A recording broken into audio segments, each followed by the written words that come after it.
How do you conquer a city and subdue it? This video is for you.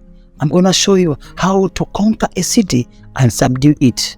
Are you a businessman? Are you a pastor? Are you a leader, a student, or just an ordinary person? Anytime you go into a city, the Bible tells us that blessed shall thou be in the city, and blessed shall thou be in the field. Blessed shall be your going in and your coming out. You are supposed to be blessed in every city which you go. But let me tell you something. Anytime you enter a city, you'll face resistance. The devil won't fold his arms and watch you succeed, because it is written in the Bible. The devil will fight you, but you need to fight back. The Bible says, fight the good fight of faith. Lay hold in eternal life. When you fight the good fight of faith, victory is assured.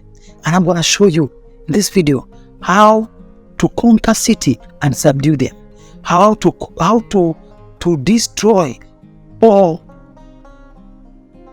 paralyze the altars which operate in cities. In my previous video, I showed you about the altars which, how to identify altars which govern a city, which run a city. Now today I'm going to show you how to subdue them. It's very important. You need to subdue them. You need to subdue them. The Bible said that I shall give you the gates of your enemies. Anytime you go to a city, you are a businessman, you have gone into a new city, and you just discover that nothing is working. Your business is not working. Customers are not coming. You are not getting any clients. Ministry is not working. Church is not growing. You just been into a new city. You start having demonic attacks. All of a sudden, you feel you are strangled at night. Why? Because you're moving into a new city. A new city has a new demonic entities. Paul says we wrestle against, not against flesh and blood, but against principalities and powers. So you need to know how to deal with every principality found in every city which you go to, so that you can subdue the city, conquer it, so that you can excel and shine for the glory of God. Guys, watch this video till the end. Hello guys, thanks for watching. I'm Cleophas Wanyama, Cleo with him, and this is Christian Media, where we bring you news, commentaries, Bible-based teachings, gospel music, plus many more. And if you want to donate to this ministry to support us financially, use the information on the screen, and don't forget to subscribe. Thank you. Now, when Moses died, Joshua took over the leadership of Israel, and the first assignment was to go and conquer Jericho. Now Jericho had walls.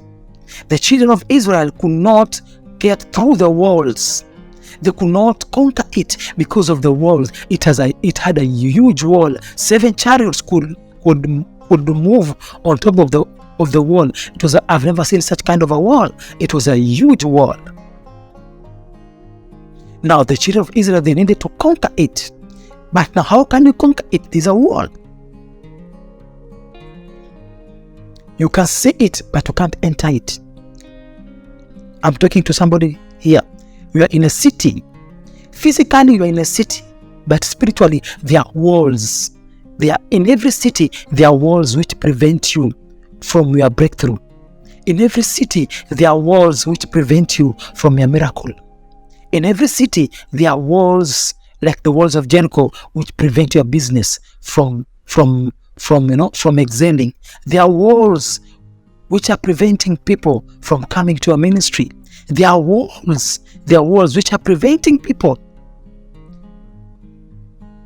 to access you. Now these walls must come down. What are these walls? These are the altars. These are the different altars operating in different cities. And you need to bring them down. Paul saying we wrestle not against flesh and blood, but against principalities and powers, rulers of this dark world, spiritual wickedness in the heavenly realms. It's a wrestling. It's a constant struggle. Now, what do you do? Now, what did God tell Joshua? This is a classic example. Everything is scriptural. God told Joshua to to move around the walls of Jericho, to move around the city. Praising God. And move around the city for 7 times. And then the last time they praised, and then the walls came down. They made noise and the walls came down. Once the walls came down, they pursued the enemy and they conquered them. They subdued the enemy and they conquered them. Now, this is a formula for you. I usually tell intercessors, I tell ministries, it is not enough to pray in your church. Prayer is good. It's not enough to pray in your church compound. Sometimes churches, especially big churches, big ministries which have vans, which have buses, put your intercessors inside the bus, inside the church bus, inside the church van, and then let the driver of the church drive around the city as the intercessors pray. Just praying as you are driving around the city. I usually do that most of the time. Personally, individually, I do that sometimes. I can just drive around the city praying. You ought to do that. When you are praying in the street. Now, when I'm talking about praying as you're walking in the street, I'm not talking about shouting. I'm not talking about creating attention. I'm not talking about creating unnecessary drama. It doesn't go that way. This is a spiritual thing. It's not a mandamano. It's not, the street riots, political riot. No. This is a spiritual affair. You can walk in groups like of two as you are walking, just silently in your heart. You are praying. You are busy praying in the spirit. You are praying as you move around the city, just praying. And this is a strategy which God gave me to give to the church. You ought to pray as you move around the city. Don't just pray in your churches. Move around the city, praying, interceding. Have a van which carries intercessors and let it move within the CBD as the intercessors inside the bus. They are praying. I'm saying praying, not shouting. They don't have to shout. They don't have to say, Father. No, not necessary. Don't create unnecessary attention. I'm talking about, it is from the heart, not how you shout, because you have to understand, this is a city. People are working, people are involved in many things. You shouldn't, paint God in a picture like we are crazy guys just walking around the street making unnecessary noise. Just a word of caution on how to go about it. So you go around the city. Let's have intercessors going around the city praying, interceding. Make it a habit. It can be in the evenings. Set aside a day where people go out in town to intercede. Listen. Another precaution.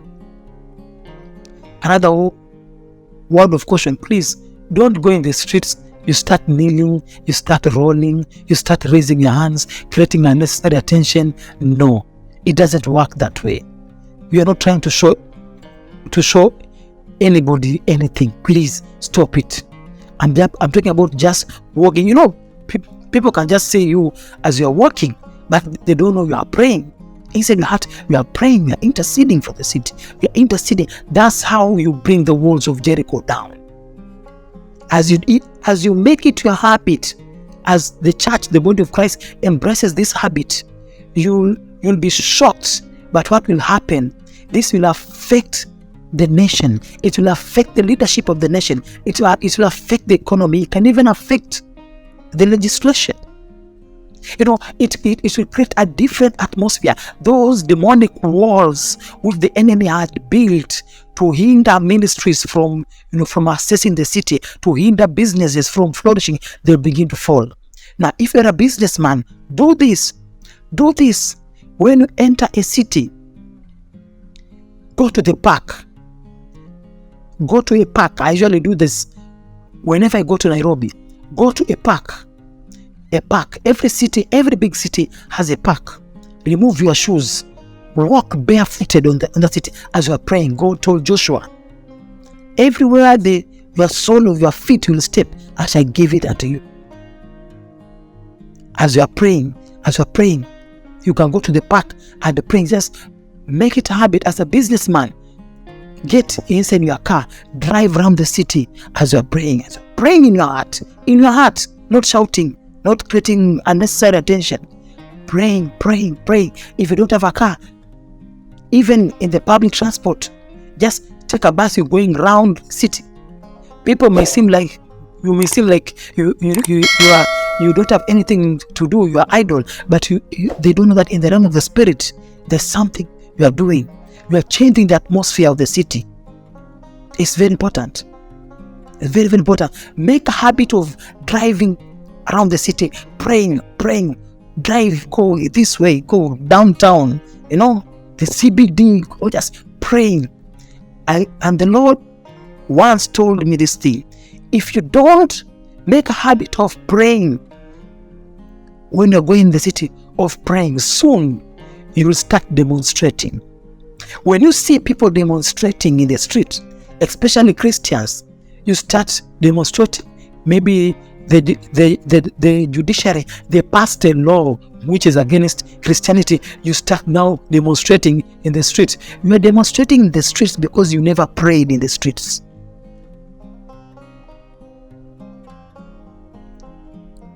If you make a habit of going just in the town to pray the CBD as a movie, either as a group of intercessors or as individual, or as an individual pastor, as an individual businessman, as an individual, as you make that habit of going around the city praying and interceding, if you make that your habit, you'll excel. But if you don't do it, you'll find the system will start working against you, and then that's when you start going to demonstrate. You say, hey, this is what we want. Hey, this is what you did not pray. That's why you're demonstrating. When you pray, you will not demonstrate, because the Spirit of God will go ahead you and arrest every demonic entity. It's very important. And one additional thing you can do as you're going around the city to pray, you can carry anointing oil. Anoint. Go to the park. Anoint. Please don't pour anointing oil on the road.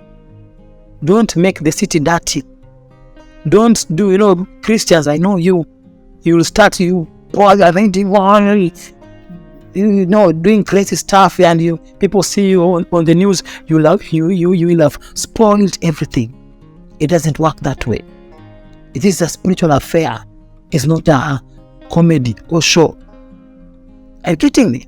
Yes.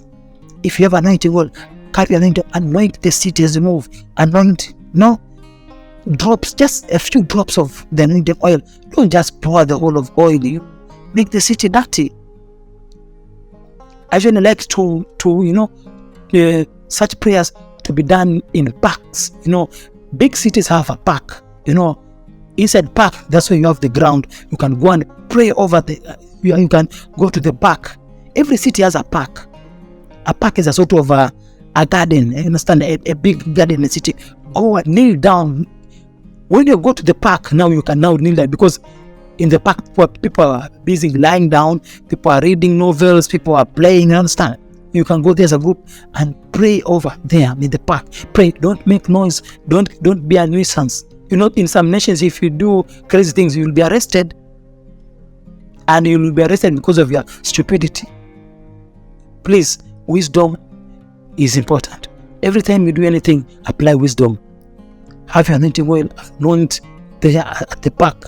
You can carry water, add salt, pray over it, anoint, pour it to the ground, declare over the land.